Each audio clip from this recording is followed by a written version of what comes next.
Hi hello, ഇന്ന് നമ്മളൊരു ആലു പൊറോട്ടയാണ് ഉണ്ടാക്കാൻ പോകുന്നത്.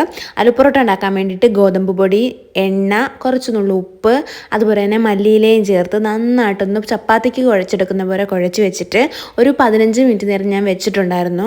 ആ സമയം കൊണ്ട് ഞാൻ കിഴങ്ങും നമ്മുടെ ക്യാരറ്റും കൂടെ ഒന്ന് വേവിക്കാൻ വെച്ചിട്ടുണ്ടായിരുന്നു. അതിൻ്റെ തൊലിയെല്ലാം കളഞ്ഞ് നല്ല രീതിയിലൊന്ന് ഇടിച്ച് ചതച്ചങ്ങോട്ട് എടുക്കുക.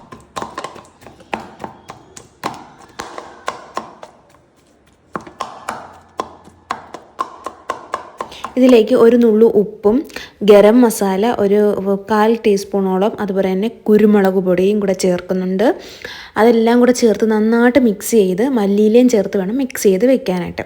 നമ്മൾ സാധാരണ ചപ്പാത്തി പരത്തുന്ന പോലെ തന്നെ ചപ്പാത്തി പരത്തിയെടുക്കുക. അതിന് ചപ്പാത്തി ആദ്യത്തെ പരത്തിന് കുറച്ച് പരത്തി കഴിഞ്ഞാൽ അതിന് നടുവിലേക്ക് നമ്മുടെ ആ കൂട്ട് വെച്ച് കൊടുക്കുക. നമ്മുടെ ഈ ക്യാരറ്റും ബീട്രൂട്ടും എല്ലാം കൂടെ ചേർത്ത് ആ കൂട്ട് വെച്ച് കൊടുത്ത് നന്നായിട്ട് മടക്കി എടുത്തിട്ട് സാധാരണ ചപ്പാത്തി പരത്തുന്ന പോലെ പരത്തുക. ഇവിടെ ഞാൻ ചതുര ഷേപ്പിലാണ് പരത്തിയെടുക്കുന്നത് കേട്ടോ. അപ്പോൾ ചതുര ഷേപ്പിൽ പരത്തിയെടുത്തിട്ടാണ് ഞാൻ ചുട്ടെടുക്കുന്നത്.